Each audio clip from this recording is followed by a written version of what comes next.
I'm Sam Mitchell, and these are my stories.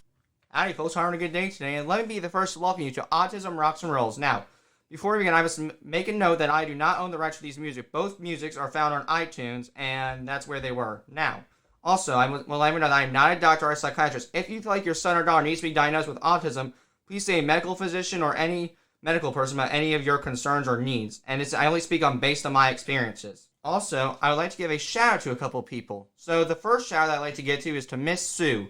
Miss Sue is my speech therapist and current speech therapist, and is an amazing woman and one helpful woman indeed, and very nice. And I appreciate her luck, because if it wasn't for her, I wouldn't know how to start a darn conversation. So Miss Sue, thank you very much, and I just want to let you know that I think you'll be very proud of me today, because I'm actually going to use some of our material we've been talking about in our sessions. Another shout I'd like to give to is to Miss Dowling. Miss Dowling was my former speech therapist, and she had to leave due to some family issues, but I do miss her, and I always, and I mean always, want to thank her for the conversations that we had, because some of them I do remember, and now looking back on them, they did help me. So Miss Dowling, thank you, and you did an amazing job helping me, and you were a great speech therapist, and I do miss you, and I hope you're doing well. Now, I think we've had our shout-outs for the day, so let's get into the topic. So today's episode will be about comprehending a conversation, because I think this is the biggest thing that autistic people struggle with. And I don't mean any person with autism will struggle with, from young to old. And trust me, I don't think we can comprehend it 100%. And this is one of the hardest things we got to do, so we'll get through it together, but I think we will never understand a conversation 100% unless we get the resources that we rightfully deserve and earn. Now, the definition in my eyes of comprehending a conversation is trying to think of what to say next and trying to follow along so you can respond in a typical manner, because it's like a puzzle. I mean, conversations to us are like a constant puzzle that just keep getting jumbled and just keep falling all over the place, and we just don't know. It's always a 50% chance, because we want to say what we want to say, and that's the ordeal, but we try to think, what do we say now? What do we say now? How do we follow along with this? And then we try to respond in that typical manner, so we don't say something random like pizza, or what type of pizza you like, or we start a conversation like puppies and pie. I mean, that's the conversation that we have to struggle with. We're trying to think of the way to respond in the typical manner without messing up that puzzle piece, and that's why we've had the floating puzzle piece a lot, because we don't know how to respond in a typical manner, because we just want to say something random and cool, and that's cool in our brains, and we want to say something that will make us feel better in our own world. I think why we have to grapple with this is because we want to talk about what we want to talk about. I think that everyone should like what we like and share on our knowledge of our hobbies, because honestly, imagine everyone liked what I love. Imagine what everyone would love WWE, for an example. Okay, we would have the easiest conversation alive, and we could comprehend that conversation with a snap of our fingers. So, but sometimes not everyone likes our likes, and that's an issue. I mean, I'm not saying it's your fault. It's not society's fault. Don't get me wrong. That'd be stupid if everyone liked what we like. Although it would be cool if you did, because then we can all have a whole WWE party. But anyway, in my eyes, if we have someone who likes, I don't know, fires and knows about trees, okay, I don't know nothing about trees. I'll be honest. All I know is a beech tree and an ash tree. Papaw, the only reason why I know is because of you, by the way, so thank you. But anyway, I don't know anything about trees. I mean, I know zero trees.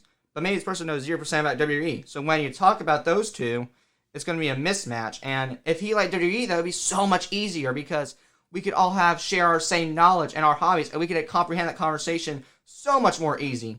I mean, it's so easier if everyone just liked what we liked, and then we could even help each other, and we could share our knowledge, and we could share our knowledge with you, with us, and if you care, we can make you teach you something that you never knew about. And when people with autism are not getting a conversation, it's like a plane crash in our brain, because honestly, when that conversation goes, and he's not getting, he's like, and the autists are like, why are you not getting it? It's like, boom, and that people are dead. So, and it's because of that conversation. So, in our brains, when you're not getting a conversation that we're having, he's like, huh? Really? Okay, I'm gonna go now. It's like a plane crash. It's like, oh no, we did something wrong. Oh no, crap, well, that person's not gonna like me, crap. And he's like, and that plane's going, and that plane's just going downtown. And when that crashes, it's an aftershock. It's like, because some people have trauma after the plane. That's what we have, the conversation trauma. It's like, crap. You know, it's like, and we have that for the whole day. I mean, it's something we can't help, and we don't mean to, but when that plane crash is gone, I mean, it's over. I mean, you can't change it. I mean, When you don't understand that conversation, it's over for us, and that plane crash is going to go down no matter what, period. And when it goes down, I mean, we can't help it. It's just a feeling. I mean, if that person tried again, maybe that plane crash wouldn't be so bad, and we'd feel a lot better if he came and tried again. So maybe, but to avoid the plane crash in the brain, try again and just see what happens. Maybe you'll like us one day, and maybe you'll like us again, and then you can become friends with that person. So don't just shoo them off. They don't get one conversation and avoid and make them have a plane crash. Instead, try again and make them have a plane ride. Let's put it that way. Now, in my eyes, when the other person not understanding the conversation, like the autistic, like the other person going, okay, cool. To me, it's like a magic trick gone wrong. Because think about it. Think of this scenario. You have a little kid going to a kid. He does the magician does the saw in the box trick. All right, let's say it just goes kaploopy, and you see the person with the other side with the other person's feet, and the other guy's just in the box. All right. In my eyes, to me, that's a magic trick gone wrong. The kid's like, oh dear. Like, why did that happen? I thought it was supposed to be magic. I thought we were supposed to be like believe in magic, and that now I don't believe it. Abracadabra is a bunch of bull crap. So now, that's what we feel like. It's like, okay, the abracadabra. I mean, I thought it could spark, but maybe not. I guess that's a bunch of bull crap. See you later, dummy. I mean, that's what I think the other person's thinking, because when that magic trick goes abracadabra and there's no trick, that person's like, no abracadabra, no conversation, because in my eyes, when that magic trick goes wrong, they ain't coming back to it, and they're going to hold you against it, but they won't. Maybe if they're so nice enough, they'll give you a second chance, and hopefully they'll give you the second chance that you deserve, and maybe the magic trick could go right, and you won't have to worry about the one that went wrong. Now, this whole analogy of mine, it can also be called get ready for it, dun dun dun, a miscommunication. A miscommunication, by the way, is failing to have a proper and memorable conversation, because, like I said, with somebody talking, oh my god, did you hear about this wrestler? And then you're like, oh my god, I had this like wonderful pizza. I mean, that guy's looking like you're like a dead dog. Like, huh? Because honestly, that's not a memorable conversation. That's just a weird folk being like scratching their head. So that's a miscommunication. Don't get me wrong, we have those. A lot of people have misunderstandings. I mean, I've had some misunderstandings at school with teachers before. I haven't gotten in trouble, but we just misunderstood each other. But miscommunications are going to happen, but it's your job to explain it and be like, oh, let's explain it this way instead of explaining it this way that didn't work. Instead of being like, it didn't work. Yeah, dang it. And be like, well, blah, blah, blah. And just instead of that, I mean, I do that, granted, which I'm working on, but I don't miscommunicate a lot. Sorry, Mom, I kind of believe that. I'm just kidding, I probably do. But anyway, miscommunication is going to happen in our lifetime. I mean, if you have one miscommunication, then I guess you're an excellent speaker, because I don't know how you're doing it, but one miscommunication will happen in your life at least, or maybe even 10, I can guarantee it. But the way to help is just to re-explain it, and then after it's explained, keep explaining it until it's explained. And then when you explain it, move on and just let it go, and be glad you explained it the right way and the way they understood it. I think another thing that we have in difficult time with the conversation is that we want to have is when we use the same format and language as everybody. And what I mean by this is we want to talk to everyone like we talk to everyone else. I mean, we want to talk to people like, hey, yo, what's up? I mean, we do have friends like, what's up, bruh? I mean, that stuff. But then we got to go to teacher. We want to go like, hey, teacher, or hey, Mr. Mike, what's up? And I mean, we want to do that. I mean, we can't, because that teacher just look at us like, go to the office. But we want to do that because we want to use the same format language. I mean, we like, what's up, Mr. Neil? What's up, Mr. Mike? What's up, Mr. Lewis? I mean, we just want to use that stuff. And we just want to use the same format language. I mean, we want to talk to our teachers like we talk to our friends. We want to talk to our boss like we talk to our friends. We want to talk to our friends like we talk to our family. I mean, that's the whole problem with this, is we just want to talk to everyone in the same format and language. Just be like, what's up? And just use like slang terms and just talk to everyone like we talk to everyone else. And also with that, we don't want to be very proper. We want to be zero proper. We want to be like, hello, we want some tea, please. Not like be probably, with this inquisitive, like life with this taxes, we want to be like, well, and for your information, for following this Messiah and this inquisitive, we gotta be like, okay, go, please pass the tea. We don't want to be that way. We don't want to be that way. We just want to be like, yeah, woo, what's up, woo? I mean, instead of like, pass the tea, please. So we don't want to be very proper. We just want to have fun, talk to them the way we want to talk to them without getting in trouble. And I think that would be so much easier, because that would take a worry off. And that way you don't have to worry about the talking. That way you can worry about the job or whatever the problem is or whatever the situation is, instead of worrying about the language that we have to talk to you in the way. Now, I also let parents know that there is a line where you are helping and hazing. Helping means like, oh, okay, let's not say that to me. Instead, maybe let's say this. Hazing is just like degrading. Like, you dummy, you said that. What the heck's wrong with you? Never talk to someone again like that. Never. Learn how to do it. That's hazing. That's a hazing. And when you're doing that, you're basically, because of a conversation, because of all the haze that you just did, you practically just spat in our face like you basically just did that, just spat in our face. And when you're hazing us, we can't help it. I mean, we're sorry, but we can't help it. Instead of hazing, help us be like, oh, okay, let's do this instead. Let's say this.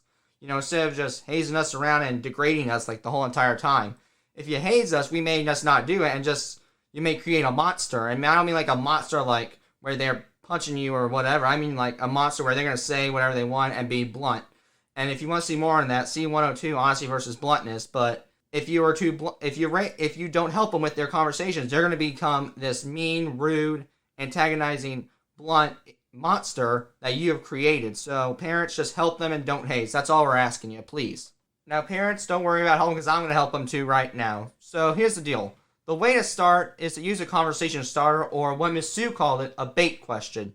Some bait questions, in my opinion, are, hi, how are you? And this one is a big one because if you say hi, that one's going to be a bait. They're going to be like, oh, hey, or hi, how are you today? And the how are you part, they'll probably be like, good, bad, But that's a bait. I mean, that's a great conversation starter because then you can be like, how are you? Good. Why is it good today? I mean, I remember Abe saying that. If you want to see that quote, see 1114, meet Abe Shapiro. But it's like that kind of. And we want to swing that door, like he said, a little wider. But that's a good start. I mean, start with the door closed, like, hi, how are you? But then swing the door more open. Like, hi, how are you today? Good, how are you? Why is it so good? Say, well, I had a really, really good pie. Really? What flavor was it? Blueberry. Man, I'm a big fan of blueberry pie too. You are? Yeah, my grandma used to makes the best blueberry pie. Oh my goodness, what's her secret? Well, the secret's preheating 350 degrees, really. That's the biggest secret. Well, dang, I probably shouldn't have said that, but you know what I mean. So you see, we just had a completely conversation with that bait question. So, hi, how are you is the best, and I mean the best bait question I use because it's swinging the door and you're taking the door one step at a time. Now, even though that's the best, there are others. Another one could be, what's up? Like, if you tell the person, what's up? They could be like, well, not much. I just got a splinter. And you can be like, oh my goodness, why'd you get a splinter? Well, I tripped over the slide. A slide? How'd a slide get you? Well, I kind of tripped on the fence back there also, so... Man, whose fence is that? Well, I think that's my neighbor's fence. Really? Oh, cool. What's your neighbor's name? Joshua TikTok. And if you know him, he's pretty good at TikTok dances. He is. Well, I'll also have to go see him myself. So you see, that's what I mean, though. That's a good bait question, like, what's up? He told you what's up. I mean, that's pretty much all there is to it. He just told you what's up, and you just had a wonderful conversation because of that bait question. Another one could be, good day, sir or ma'am, because this is maybe used for workers, because you go to an umbrella shop, and this guy says, good day, sir, can I help you, sir? And he's like, yes, sir, my umbrella's not working, can you help me out here? I don't know what's going on. He's like, well, sure, just stay right there, let me study this for a minute. No, oh, by all means. Sure enough, he's saying like, okay. And then you have the conversation about umbrellas. I mean, then you talk about the Penguin and Batman. I mean, maybe that's how it goes, but maybe that's how it starts, like, good day, sir or ma'am. I mean, if you say good day, sir or ma'am, then they're going to help you out, or they probably want to help, like, good day, oh man, what's the matter? Good day, sir, can I help you? Well, I got a cut, I don't know where the Band-Aid is, my dog won't go home, and he kind of bit me. Well, I'll be darned.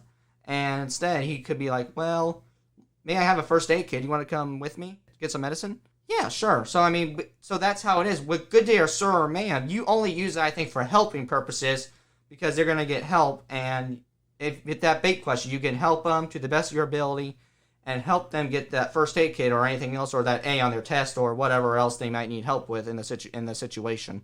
Another one could be just simply, hey. Because hey could be like, hey, man, what's up? How are you? And he's like, well, had a bad day. My water bottle spilled on me. Your water bottle? Well, that happened to me 10,000 times. I mean, I've had that happen to me too, man. I'm in the same boat. He's like, really? What? Really? Yeah, I spilled one just a minute ago. I mean, I kind of got wet clothes. And he lifts your clothes like, oh my god, there's Spider-Man on your clothes. That's one of my favorite superheroes, man. Oh, really? That's one of your favorite superheroes? So cool. I like him so much because have you read his comic book lately? No, I haven't. And then you can just have a conversation with just that simply, hey. I mean, it's pretty simple, hey. And then you talk about Spider-Man. I mean, That's pretty good. I mean, that's an excellent bait question as well. The final bait question, and this is for like the first timer. Like, hi, I'm Sam Mitchell. Alright, here's the deal. Introducing yourself is a great way to get first impressions and great introductions to the first person, to a person you may have never met. Like, oh, hi, I'm Sam Mitchell. Hi, I'm Ryan. And you shake hands and like, oh, but he's looking at your shirt. He's like, oh my goodness, what's that shirt? That's a cool shirt. Oh, it's a wrestling shirt. Then maybe he's a fan of WWE. He's like, oh my goodness, I'm a fan of WWE too. Who's your favorite wrestler? I have to say Sheamus. Well, Sheamus is pretty good. I mean, he's spelled right, but my favorite's probably AJ Styles because of his phenomenal form. Oh yeah, his form's pretty cool and pretty beautiful. I mean, heck, I wish I could do that sometimes. I mean, I want to do it when I grow up. He's like, what do you want to do exactly? You want to be a wrestler? Oh, I just want to be a wrestler. Wrestler, cool. What would be your finisher? Well, I have to think about that, but good question though, man. So you see, we just had that simple introduction, like, hi, I'm Sam Mitchell, and we just talked because of all that, just that simple one introduction, and that worked perfectly. And because of the introduction, we may have hit it off and just sparked a friendship in our eyes. Now that we talked about starting, we got to talk the ending ways. The way to end is to do the same thing as the conversation starters, but as I call it the conversation ender, or as I like to call it, the bait ender. Some bait enders are the simply one, goodbye. Well, maybe it could be like, oh man, I afraid gotta leave, so goodbye now. I mean, it's nice meeting you. Or like, be like, goodbye, wedding popped up. And it could be just like that. I mean, a simple goodbye. I mean, that's what people will say to you. Like, that's a bait end to be like, oh, this kid's gotta go, he's leaving, see you, bye-bye, have a good day. So, I mean, that's basically the biggest bait ender is goodbye. Because of all the stuff that comes around, and the goodbye will even a baby can understand that, oh, he's gotta go, goo goo gaga.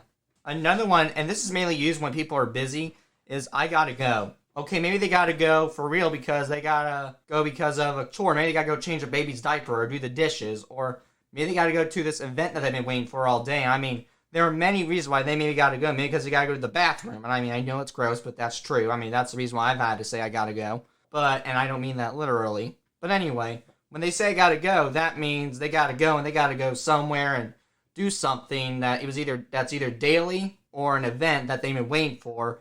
And they gotta just do something because of all the anticipation and all the crap that they gotta do. Because some people are busy, and when they're busy, that's what they'll mainly use is I gotta go. So I recommend using it when you're busy. Because I gotta go means like I gotta go do something, and it does not need your talk or necessary. I'm afraid I have to leave you here because I'm just busy and I gotta do this because it's necessary in my eyes. So when they say gotta go, leave them alone. And don't bother them, let them do their thing. Another one could be something just popped up. And what I mean by this is maybe something really did just pop up. Maybe they gotta go do the dishes and it was meant to be their brother's turn, but it's her turn. It's like, oh, you gotta go do the dishes. Hey, something just popped up, I gotta leave. It's like, oh, okay, see you later. I mean, maybe something just popped up. Something literally just popped up and they gotta go do it because it happened spontaneously and they didn't realize it. Or maybe an event happened spontaneously and something just popped up. I mean, when they say, hey, something just popped up, I need to leave. All right, take care.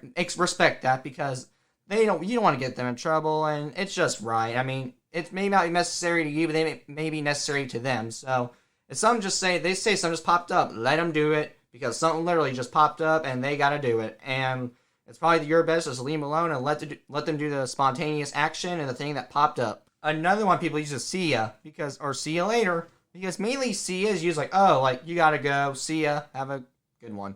So when you say see ya, that means, oh, he's gotta go. He's just saying see ya around. I mean, probably catch you around, so see ya. I mean, that's what that see ya means. Now, if they say see ya later, that means you might see him later on the day.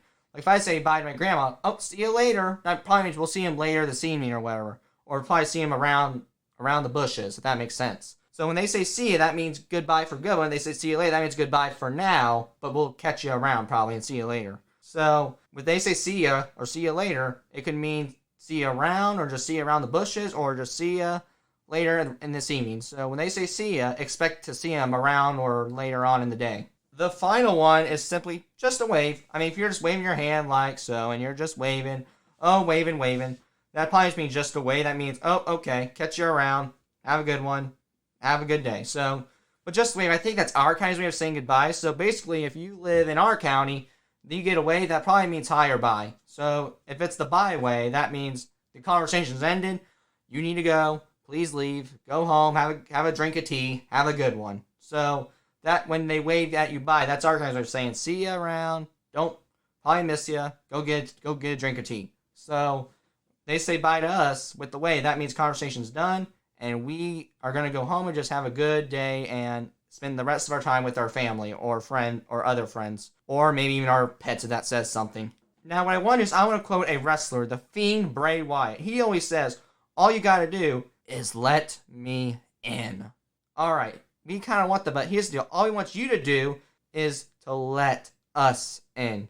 And if you let us in and welcome us in the door, you'll be grateful that you did, and you'll find us inquisitive, and you'll be very happy that you did not crucify us or eradicate us, and your eyes will be more open, and you'll see the light, and you'll be more internally grateful that you did. Your eyes will be more open to a light, and then you'll see that you can change, and I'll change you by not being more judging and being a lot more nicer than you once were. Now, I have to say this, and I'm very sorry to say this, but I hate to say this, but young people with autism will probably not understand it at all, understand a conversation at all, and I'm sorry. I mean, I never did when I was younger, and never did, and I don't think they will either, and I hope one day they'll prove me wrong, but I just don't see it. But you might have to let them learn on experience, which means you might have to let them loose and let them learn their conversation, the structure of it on their own, with resources, of course, but like talking to a simple waiter, talking to a hotel manager, you might just have to let them loose and let them learn on their experiences. And here's the deal, though. They may never learn. They may never learn from birth to death. They may not learn at all for their whole life, and that's fine. I mean, they can learn conversation, that's fine, but as long as there's someone accepting like me and accepting like my friends, then they'll get it. They'll help me out with it. They'll help me, and I may not ever learn 100%, but they'll help me out, and even I don't understand even 0%. As long as there's someone who's accepting, they will help you. Trust me, I know this. Now, you're also probably wondering, well, how can they live without not learning the conversation? Yes, it's possible. I mean, they have you. They have family. You know, the family may not get them 100%, but you know something? They may just become the shadow boxer, like I mentioned, and they may not enjoy time by themselves. I mean, maybe they feel more comfortable maybe they like being a loner and being a lone wolf instead of being an outgoing and an introvert, instead of being this extrovert who's going to do jumping jacks and entertain the people. All right? Maybe they had to learn experience, and maybe they can learn that by doing stuff and doing different things, but maybe they got to learn on their own, and they may not ever learn, though, but that's okay, because they'll be you guys, and there'll be people around to help them to their best, and they may not understand in the end. Your work might be a waste of time, but in the end, I think they'll be definitely eternally happy that you tried and that you were the one who had their back. But however, this makes me smile, by the way, by saying this, so, geez. No, I'm kidding. But anyway, on the flip side, though, they can learn, and they can learn themselves, and like I said, they may learn their own, but they can learn themselves, or they may ask you, parents, for their help. And that'd be awesome. They'd be like, yes, they want help with the conversation. Yes, I can finally teach them. I mean, that's maybe a good thing. So, but there are ways you can help them. Some ways are you could role play, and what I mean by this is if you like, maybe you play out a scenario that's simple, like at a waiter, you're the mom's like, all right, my name's Kim, I'll take care of you. What would you like? And the Kim's like, I'll have a cheeseburger and, what's this? Oh, I like pizza, you know? I mean, if you have role play, that might help them. Then when they go out to the Steak and Shake, they may be like, oh, and they can remember that the waiter's you, and role playing might keep them intact on how the world works. Be like, oh, I get it. So role playing is a big one that could help. And it didn't help me, but role playing could help your other ones, but role playing will definitely help you if you like if your autistic child likes groups and likes to play or have fun. Now, another one that could do, this is the one that helped me, is find a hobby they enjoy and talk to them while they're doing the hobby. Because think about this. If they have a hobby, mine's pinball, and I'm playing, I'm focused on pinball, but I'm like, oh, I'm going to get this in the hole right here. Or they're playing bowling. I got to get a strike, Mom. So, yes, maybe they're talking about their hobby, but they're talking, they're having a conversation. That's what you want, parents. Get your child in front of their favorite hobby, so that way they'll talk to you, and you guys can enjoy some quality family or friend time that they have, and you will be grateful for it, and when you do the hobby, you might even enjoy it, and you might start doing it. You never know. But just give them the chance with their hobby. I mean, if you find the hobby that they enjoy, and they're doing it, they will talk to you. It shows that in my eyes. I've done it. It shows to me, and that's my belief, and I can even prove it to you sometime if you contact me. Also, parents, a reminder that can help you is remember their age. So, if they're 7, they're going to talk like a 7. They might do some 7-year-old behaviors. Or if they're 17, they might do some 17-year-old behaviors, like they may be a little mouthy, they might be a little smart alecky, a little sarcastic.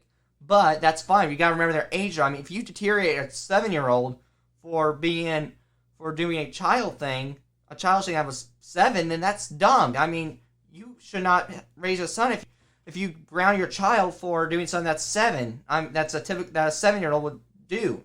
But if you do something that a 17-year-old would do, and he's sarcastic, and you ground me for it, that's dumb. You gotta remember their age, and they gotta remember the way that they'll talk. You gotta remember how they'll act, and you gotta remember they're autistic because they might develop behaviors too. But you also remember their age, and that the age will do some stuff to them, and that their age will imply on how they'll talk and how they'll act. Another thing you could do is write. And here's the deal. Maybe they don't do better verbal. Maybe they do better nonverbal communication. So maybe you could try writing like, I'll have a cheeseburger, and you write that down. Okay, cool. And they're writing, and they're expressing their emotions with writing, with pencils, with pens, with just typing their emotions, with journaling. So if you write, that might help them develop the way they feel, the way they talk, and the way that they'll use in the real world. And when they write, they're telling them how they real feel. To me, when they write, it's telling them how they much more feel and how they think instead of communicating. So if they write, that's fine. If they want to write how they feel and how they talk and write to the waiter, I'll have a cheeseburger, that's fine. And they can write their feelings too. They could write everything on this paper, and I mean everything, and with it being completely typical. So it's something to consider. If they write, they'll be the most expressive kid in the school and in the world, in my eyes. That says something, because they'll express to you that they'll even express that they need to wash your hands. They'll express to you that I feel awful. I mean, they will express anything to you to be the most expressive person in the world and in your state, and they might even become a celebrity with expressiveness, if that says something. Another thing that you gotta do, parents, if you want to help them, is pick the right time. Okay, autistic people sometimes do not want to be social. It's not because of you, it's not because of them, it's just because they don't want to. They're tired, they're not feeling good, they're bummed, they're sad, or maybe they're happy and they just don't know how to express it without getting hurt or punching something. So maybe they don't want to talk. Maybe they just want you to leave them alone and just let them get through whatever they're doing and let them calm down. And then after that, you be the hopper in and you do the thing. You be in the taxi cab, except you're going to hop in, except, yeah, it's kind of like the taxi cab, except you're going to be the hopper and hop in the taxi after they're calming down and after they, like, breathe. So you got to pick the right time so that you don't get hurt nor you make it worse for them. So instead, just pick the right time, and then when they're done, you talk to them about the situation or whatever, and then you could communicate with them and have a typical conversation about what was going on, and you'll be grateful that you picked then and not now, excuse me. You'll be grateful that you picked now and not then, so that way it wouldn't be a natural disaster, and it wouldn't be like a big old hurricane in their head, and you'd be happy that you were picked then, that now and then, and that way the now would have been better than the then, because if it was the then, it would have been a whole natural disaster in the house. Another thing you can do, parents, is consider some devices or simple interests, because maybe the devices might help. Maybe that the device will say something, or like a speech thing will say, remember kids, always, and he's like, oh, okay, maybe that will click with their head, maybe that will click with a snap of their fingers, and they can remember that for the real world. So, yes, consider devices, consider YouTube, consider things to help, but remember, YouTube is not their parent, you're the parent, so always remember that you gotta maybe come up with something else. I mean, YouTube will help you, but they won't do it for you. So always remember to think about yours, but also remember that there is help on YouTube, and there are many devices that will help your child understand conversations. The final thing you do is encourage social interaction with others. Now, see 104, Making Friends Again, that girl, for more information, because honestly, that's my favorite episode, because I'm a teenager, and also that was my favorite, to be honest, just because I think it's going to help people, but it's also my favorite, so highly recommend it. But anyway, we won't get into that more. But let's get into the encourage briefly. So, if you encourage that social interaction with others, maybe they'll have a conversation, because they may get tired of seeing you. No offense, parents. Trust me, they love you, but they may get tired of seeing you. They want to hang out with someone else that's brand new, who they don't get to talk to. I mean, they may not click right away, but they'll try, and they might encourage social interaction.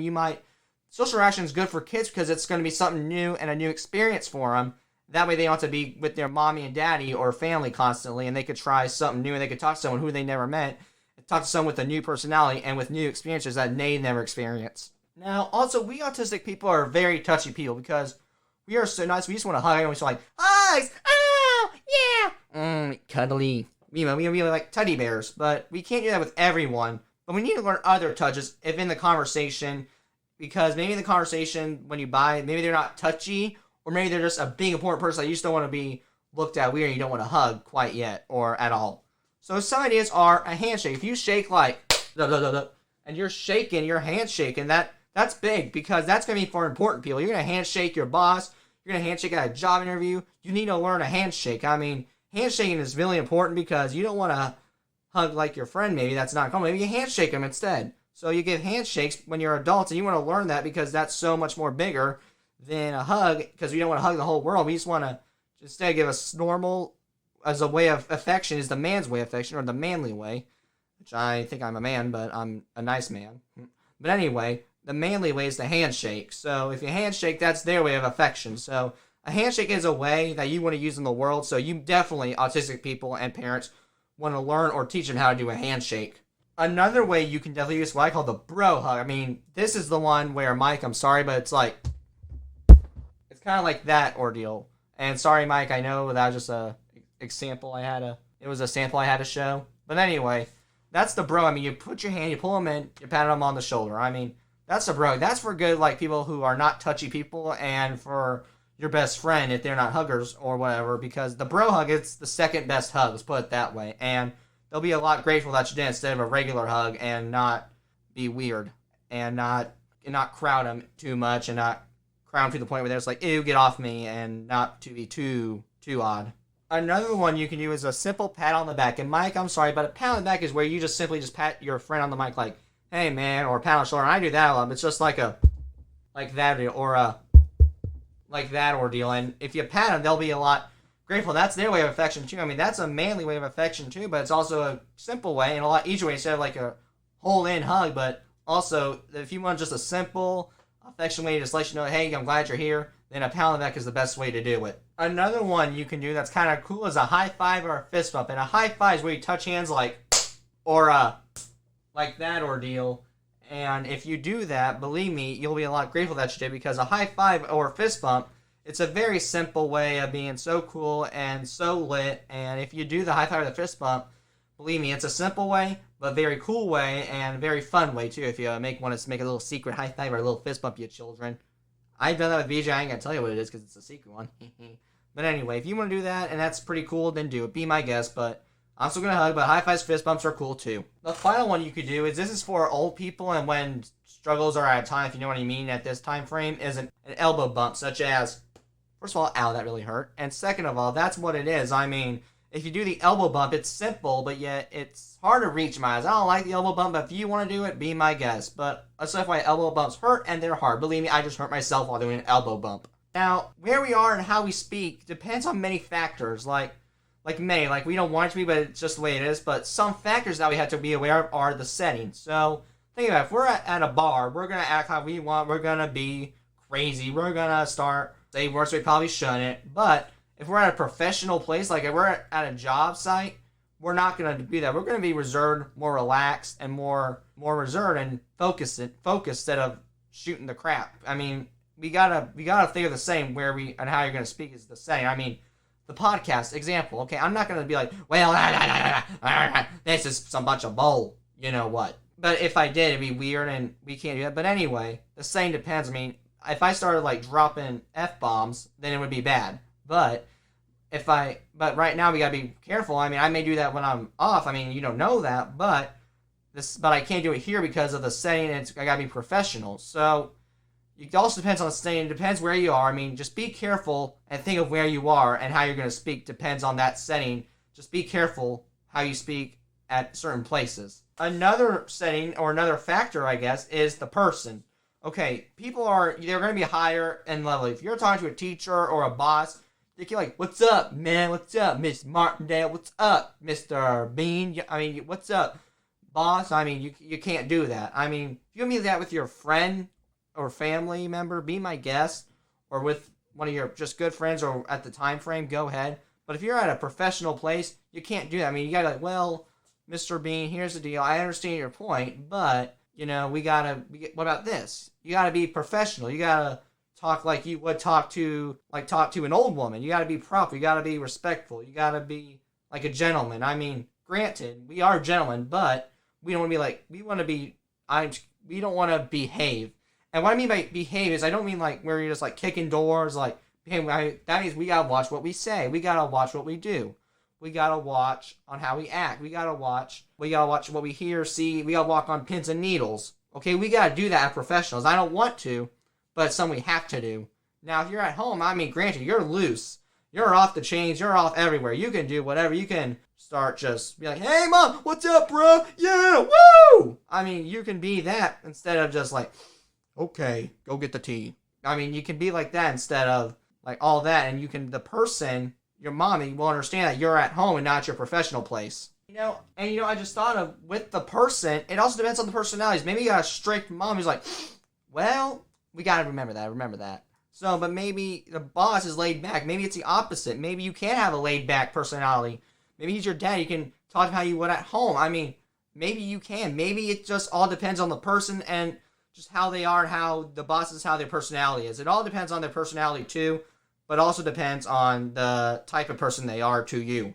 Another thing you gotta think about is age. I mean, you're gonna talk to a baby like, oh, goo goo gaga, peekaboo. I mean, you're gonna do that crap. But if you do that to a 17-year-old, they're gonna look like, what's wrong with you? I mean, so you gotta be careful on the age too, because age, it depends on how they talk. It depends on what you're gonna say. I mean, you gotta behave around young people, granted. But if you're around older people, yeah, you gotta behave. But if you're in the middle with your friends, with the people you just know and just feel comfortable, yes, let loose, shoot the crap, have the best time of your life. But just know, at the age, there's an age where you gotta be proper, and an age where you gotta behave, and an age where you gotta just go with them and go how they go with their morals and beliefs and values in their life. So just remember that age is a key factor in how your life will operate and how you will act in the moment. Another factor it depends on is where we are at in the conversation. I mean, we're talking about wrestlers and all of a sudden you're talking pizza. I mean, that's odd. I mean, we're not talking about pizza right now. You need to understand that we're talking about wrestling. I mean, that's a big thing. I mean, you got to go with the topic and go with the flow in the conversation with the topic and the flow, like I said. But also, if you want to change the topic, find a transitional way. Like, oh yeah, that's cool. I'm actually, I met a wrestler once at Papa John's. I mean, and then you can talk about pizza. I mean, you can change the topic, granted, but don't just be like, don't pop it. Don't be the balloon popper and pop the balloon that's making you flow the conversation. Instead, find a way to transit the conversation from wrestling to pizza, or from pizza to pie, or from pie to podcasting, or from pie to sleeping schedule. I mean, just gotta find transitions. Another factor you gotta remember is family or friend. And this is a key one because here's the deal. Family, you are supposed to be yourself around them no matter what. I mean, they basically made you. So, I think you have the right to be yourself. So, yeah, you have the right to be. But remember this, you might have a strict grandmother and a laid-back mom. I mean, you got to remember that. You got to act the way that they want you to act because they're your family. I mean, family is the most important key in your life. I mean, you don't want to dismantle a family's relationship because of your acting or your decisions or your properness. I mean, you don't want to ruin a family member's connection. So, yes, unfortunately, you got to, which I'm working on. And as I'm getting older, I'm letting my family become more loose, and the families become more loose on me. But you gotta act the way your family wants to act, as hard as it is. Now, on the flip side, your friend, yes, you are supposed to have the blast with your friend, but some friends may have beliefs of yours that you don't like. They may have beliefs that you don't believe. So you gotta think, is it worth it? And for me, I have some friends like that, granted. But you know what? I think it's worth it in the end because they're great. They would have your back, period. So you just gotta remember that if they're a family member to you or a really good friend, and if you want to ruin your friendship or your family connection with that family member or friend that you have. Now, I want to say that I learned in Miss Sue's class called Superflex and Unthinkables. I mean, I remember these guys and they kind of struck. So, Miss Sue, once again, thank you, but I need to explain to my viewers. So, Superflex he's a superhero and he uses this hype to promote self-regulation and social skills and using our flexible brains that we have. Now, what you're probably wondering, what is a flexible brain, Sam? Well, a flexible brain is the mental capacity to switch between two different things, like a lever. I was thinking of it as a lever because think about it. When you're eating, you're switching from, like the lever, switching from ice cream to cake or cake to ice cream. I mean, so yeah, you gotta switch like from WWE to pizza. You gotta pull that lever down to make it switch from WWE to pizza. I mean, you gotta make that lever switch. And it's kind of like that commercial, switch. I switched, switch. And I don't know what it was for, but anyway, that's what the lever is. It's like a switch where you're talking about different things, and that lever's going down with you, and with your brain to talk about these new things, and that it's a constant lever just changing up, man. That's all it really is. Just a constant lever changing up that's going to help you and not make you stick in one spot and won't freeze. That lever won't freeze so you don't get stuck brain. Now, also, they are the unthinkables who are the bad guys and makes our brain not fully happy. Let's put it that way. So, the first unthinkable I must explain is Rock Brain. He is a rock character who makes people stuck and obsessive with someone or something. It's kind of like a stuck parking brake, hard to get unstuck. So, you got a parking brake, click, it's stuck. Okay, that's where we are. It's like us that's stuck on a podcast episode that we didn't do. I was like, darn it, we didn't do well. It's like, and it was like podcast episode. Podcast episode. I mean, that's what it is. But when you get that unstuck, and it's a miracle, we moved on. We're done from it. I mean, we are, yay. We moved on. We can move on from this horrible podcast episode and focus on the next podcast episode that might be better, and focus on our future, and focus on the things that actually matter. Another character is Space Invader. Alright, I'll be honest. First of all, I'm going to admit, I'm a Space Invader. I come from brains, blah, blah. No, I'm kidding. I'm a Space Invader. He is an alien character who invades people's space. That's what he is. And I don't mean like he invades the planets. He doesn't go to Mars and basically shoot missiles on Mars or Venus or Jupiter or Uranus. Or Uranus, sorry. And don't get it. I know I always say it, but that's how I've been called. But anyway, the Space Invader and me, you know those movies, if you've seen the movies like Wonder Woman and the movie Trash where the walls are like this person in the middle, those walls just like going to smash you. That's what it is, like a wall closing on you. I mean, that's so uncomfortable. When the Space Invader that's him. He's the walls closing in on you. I mean, those walls, that's not comfortable after a while, and you're going to get crushed, alright? That's us. We're going to Space Invader. You're going to get crushed by us, but in a good way. So, I mean, that's what Space Invader does. He makes you invade. Now, some people aren't picky on that, but some people are. You got to be careful of those who are particularly bummed on Space Invaders. The next character I must talk about is Was Funny Once. He is a clown character who makes jokes that are either not funny or annoying all the time, or just makes jokes that are funny all the time. It's still annoying. To me, it's like a gnat that just won't stop or go away. I mean, that gnat just keeps picking, biting your skin. He just won't go away, okay? He's making jokes that are either not funny, that are funny, but they're still annoying us all the time, and he just won't stop picking the bites, and when he's biting, he's making the jokes, and he just still won't go away. So when he's biting, it's like, God, gnat, get away from me. Get away. I don't want your stupid jokes. They're not funny. Just stop making jokes and be serious for once in your life. So to me, that's what it's like. It's like a gnat. The gnat's basically was funny once instead, but it's me once funny, once a gnat, and he'll just keep biting our skin off and biting our heads. You give us lice, maybe, hopefully not, or you could give us Lyme disease, which is a hopefully not. But anyway, the gnat will be a once funny once, and that's part of life, so you kind of have to deal with it anyway. The next guy I want to mention, or the next character I should say, is Topic Twister Master. He is a Terrainer character who makes people WTC, which is also called Whooping Topic Conversation. Whooping Topic Conversation just changes the topic and a conversation out of nowhere. It's like, to me, a wrestling RKO that comes out of nowhere. The other wrestler, to me, is just sitting there waiting to hear the conversation. It's just normal. Then all of a sudden, boom, he strikes. And it's the other wrestler's surprise. But when he strikes, that's the guy who's changed the topic. And the guy who just got the RKO is surprised, like, why'd you change topic? So, to me, that's what it's like. To me, it's like a wrestling RKO out of nowhere.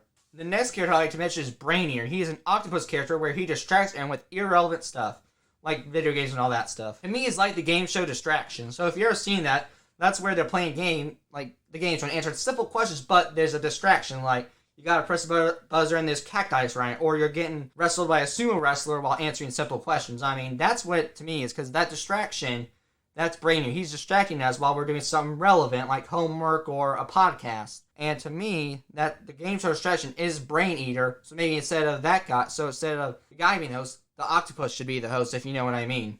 The next person I should mention is Body Snatcher. He is a robot character who just removes people's bodies so that he does not, because he doesn't give a crap about them. And he basically excludes them, which I'll make an episode in the future about. But he doesn't take the opposite seriously. It's like a football thrown out of the out of bounds section. I mean, that umpire's like, ready, work!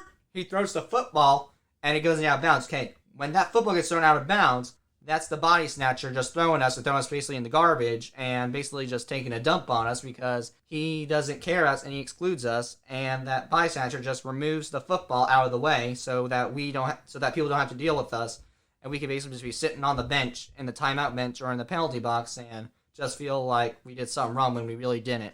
The next person, or next character, is Worry Wall. He is a wall character where he makes people worry over dumb and sometimes relevant situations.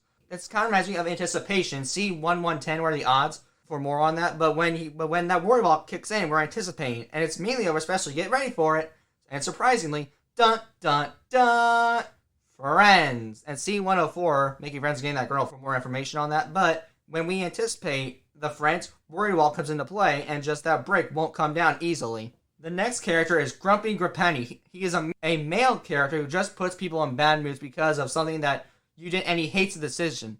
Good would be hitting the baseball, of course.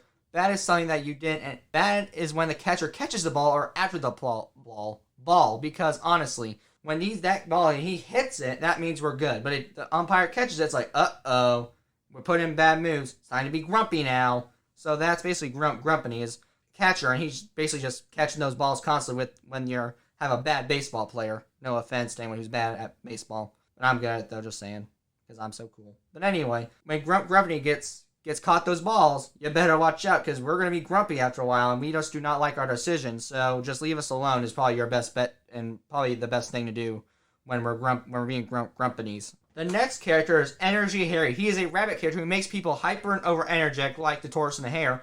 But it also reminds me of the Energizer Bunny. I mean, that Energizer Bunny with those batteries, man, he's going. Just like us, we're going,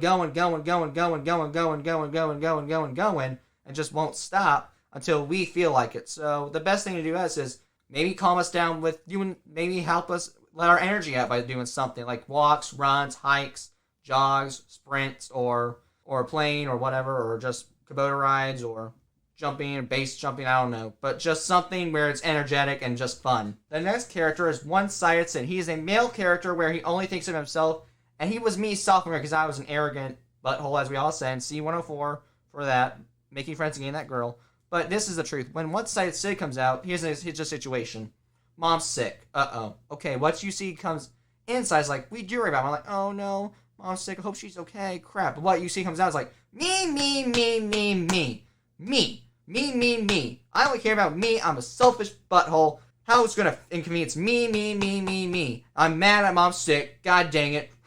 We're not gonna go we're not gonna go to Holiday World because Mom's sick. Me. So I mean, that's what you see, but that's not what what you see. What you need to look on is you might see that, but on the other side, it's hope Mom's okay.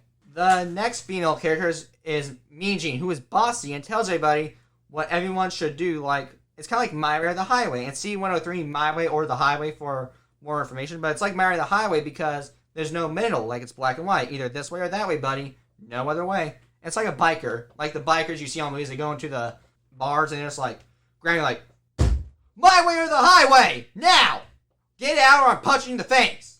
That's what you see. I mean, that's what it's like to me. I mean, to me, it's like the My Way or the Highway and the bikers movies because they're showing you My Way or the Highway and they're promoting that.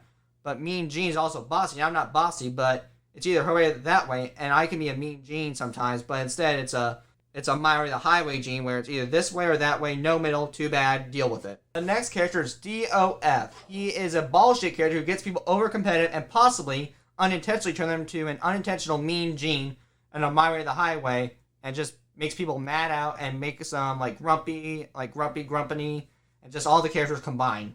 The final character is Glassman. He's a glass character who just makes people have mental breakdowns and even, get ready for it, dun dun dun, meltdowns. C107, meltdowns, autistic style for that. But it's serious, Glassman, when he shatters, we're breaking down. It's just like, crap, we're had enough of this, we're gonna cry. We're babies, I understand, but god dang it. This is just bad right now. Please get away from us. And if you hear it, what you can hear in the intro is the glass shatter. Because if you hear the and you hear that, that's us, like the meltdown. That's Glassman breaking down. It's like the broken glass shattering. In conclusion, conversations are not easy for us, and it's sometimes unthinkable and unimaginable that we may even want to have a conversation. Our processing may not allow this to happen. This is what I want my listeners to remember and you guys to remember. We want to understand how to enter, stay in, and exit a conversation just like you guys do. We simply don't know how to sometimes. Just because it's hard for us, who cares, man? Let us in, like I said, and give us a chance. We want this. We want to redeem ourselves and We want you to show you that that letting us in will be your salvation, and showing you that we can do it will even be a better salvation for us. But you gotta let us sometimes, even though it may be difficult. Autistic people are passionate and want to tell you about things, even though we don't comprehend the conversations or anything 100%. That'll be all for us today. I hope you learned something about conversations, and I want you right now to go have a conversation with someone who has autism. Thanks for joining me for this episode. Please tune in for another episode coming in very soon. I hope you enjoyed listening to me ramble. Thank you very much.